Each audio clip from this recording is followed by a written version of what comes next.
E o que me traz à tribuna hoje, claro, não poderia ser outro tema que não a questão eleitoral, os resultados das eleições. Mas mais do que isso, mais do que fazer uma avaliação dos resultados das eleições, eu queria fazer aqui algumas considerações sobre discursos que eu ouvi ontem aqui desse plenário e também posicionamentos que hoje se deram nas comissões da Casa a respeito de quem saiu vitorioso ou derrotado do processo eleitoral. E, claro, como não podia deixar de ser, todos apontam o PT, o Partido dos Trabalhadores, como grande derrotado desse processo eleitoral. É certo que o PT, sim, sofreu derrotas em lugares importantes, mas com certeza não foi o grande derrotado desse processo eleitoral, que quem venceu as eleições municipais no Brasil foi nada mais, nada menos do que o ninguém. É isso mesmo. Em 9 capitais do nosso país, nos principais colégios eleitorais, coloque-se aí Rio, São Paulo, Porto Alegre, Curitiba, teve maior número de votos brancos, nulos e as abstenções, chegando inclusive a 40%. Em todas essas 9 capitais, não teve um candidato que fez um maior número de votos do que essas 3 situações somadas, ou seja, votos brancos, votos nulos e abstenções. Então, na realidade, quem saiu derrotado desse processo foi o sistema político brasileiro, foi a política brasileira.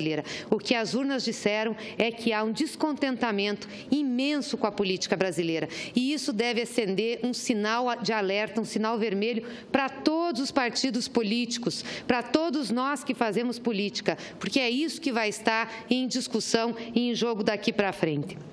Mas queria também falar sobre um outro aspecto. O argumento de que o resultado ruim do Partido dos Trabalhadores nas eleições municipal legitimou o golpe, ou seja, legitimou a retirada da presidenta Dilma do poder. Então, como se as eleições municipais tivessem o condão, a possibilidade de anular uma eleição presidencial. Não tem como se justificar a cassação de um voto popular conferido na eleição presidencial com o voto popular conferido na eleição municipal. Nós respeitamos, sim, as eleições municipais, o resultado das eleições municipais, respeitamos a vontade das urnas, ainda que seja contra nós. O que não aconteceu com a oposição do governo da presidenta Dilma, que não conseguiu respeitar os resultados das urnas de 2014, não conseguiu esperar até 2018, pediu recontagem de votos, pediu anulação da eleição no TRE, aí não contente com isso, fizeram o processo de impeachment. Essa gente não sabe qual é o valor da democracia, porque não soube respeitar. Então, de novo, quero deixar claro aqui que é uma falácia dizer que as eleições municipais legitimaram um golpe. Algo que é democrático não legitima algo que é autoritário e que rasga a Constituição brasileira. Na realidade, o que nós tivemos foi uma outra eleição. Nós saberemos do PT avaliar o que ela quis dizer para nós. Agora, é importante que o mundo político saiba avaliar o que quis dizer para ele, porque, vou repetir aqui, quem ganhou essas eleições municipais, na maioria do colégio eleitoral, foi ninguém. É isso, ninguém. O número de votos brancos, nulos e de abstenções em 9 capitais, entre elas os maiores colégios eleitorais do Brasil, foi maior do que o primeiro colocado. E esse é um fenômeno que reflete um desencanto com o sistema de representação e os partidos políticos de um modo geral. Se o grande vencedor foi o ninguém, a grande derrotada foi a política. Esse desencanto com a política e o sistema de representação tem origem em fatores bem conhecidos e que nós temos que levar muito em consideração. Esse desencanto, essa rejeição à política, surge normalmente em momentos de crise. A população espera que as democracias sejam funcionais, isso é, que produzam resultados, que sejam capazes de oferecer soluções concretas para os principais problemas que as afetam. Contudo, numa crise grave, isso dificilmente ocorre. E eu não podia aqui deixar de citar o exemplo da Alemanha, da República de Weimar, porque ele é muito significativo e ilustra esse momento. Isso ocorreu na década de 20. A crise desencadeada pela derrota na Primeira Guerra Mundial, submergiu a Alemanha na pior crise de sua história, numa hiperinflação que destruiu a poupança de sua população. Nesse contexto de grande humilhação, de frustração, os partidos políticos tradicionais perderam a credibilidade e a legitimidade, o que ocasionou o surgimento de aventureiros políticos que se apresentavam não como políticos, negavam a política, diziam que eram técnicos e gestores que salvariam a Alemanha da política corrupta, porque lá também a política criminalizada virou sinônimo de corrupção. O principal desses aventureiros foi nada mais, nada menos que Adolf Hitler. Hitler tinha um profundo desprezo pela democracia e pelo sistema de representação. Chamava os políticos de outros partidos de galinhas cacarejantes, de ruidosa inutilidade. Também achava que a política era uma atividade corrupta, submetida a interesses judaicos e antigermânicos. Não se considerava um político, mas um líder legitimado diretamente pelo sentimento do povo alemão, um gestor, alguém com qualidades diferenciadas. Hitler se aproveitou da política para destruir a política. Ganhou uma eleição e depois incendiou o parlamento, fechou-o, reduziu a democracia alemã a cinzas. As escolhas democráticas foram substituídas pela imposição de uma hierarquia baseada na força e na meritocracia, e essencialmente num discurso antipolítica. Na história mais recente, nós temos o exemplo da Itália com Berlusconi, produto de um processo de criminalização com a política, sim, das chamadas mãos limpas, como acontece aqui com a Lava Jato. Quando tudo excede, quando o Estado democrático de direito não é respeitado, quando nós temos excepcionalidade nos direitos dos cidadãos, acontece isso.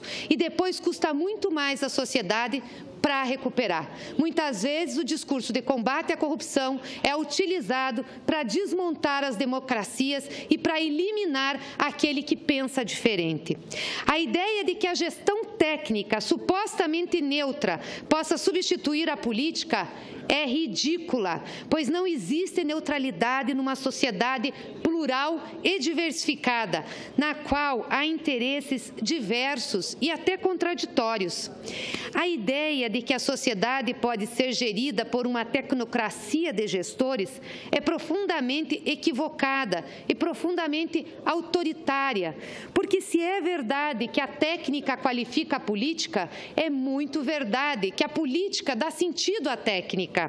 Porque senão nós não faríamos eleições, nós poderíamos fazer concursos públicos para presidente da República, concurso público para governador de estado, concurso público para prefeito municipal, poderiam valer por 5 anos e aí nós teríamos técnicos muito bem capacitados para tomar conta da gestão brasileira. Será que estaríamos resolvendo os problemas do Brasil? Estaríamos representando a diversidade territorial, a diversidade racial, a diversidade política e social que nós temos nesse país? É claro que não.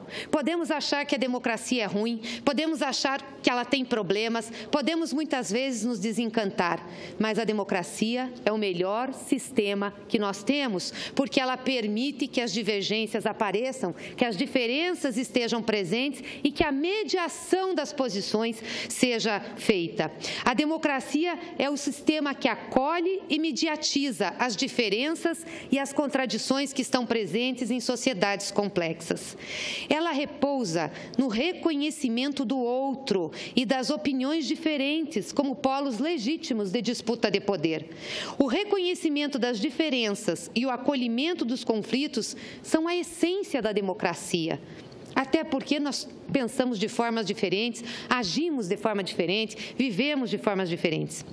Ora, a presunção de uma neutralidade técnica repousa na ideia profundamente autoritária de que a opinião discordante é errada e tem que ser eliminada. Eu ontem ouvi palavras aqui, nesse plenário dessa tribuna, de que o PT foi varrido do cenário político, que a esquerda foi enfraquecida e que devia acontecer isso mesmo. Está errado.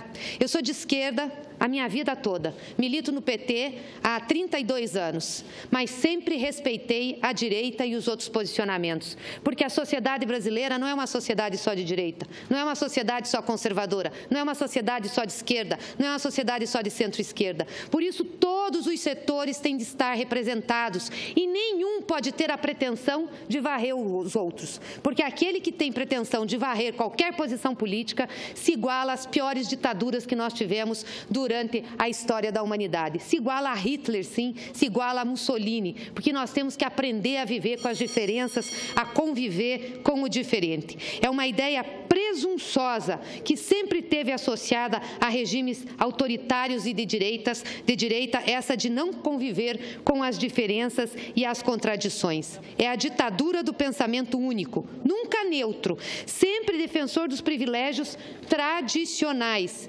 É por isso também que a criminalização da política favorece o interesse dos poderosos, que podem fazer os seus interesses valerem fora da representação, pela via direta do poder econômico, quando não pela força dos golpes. No caso do Brasil, entretanto, há um agravante.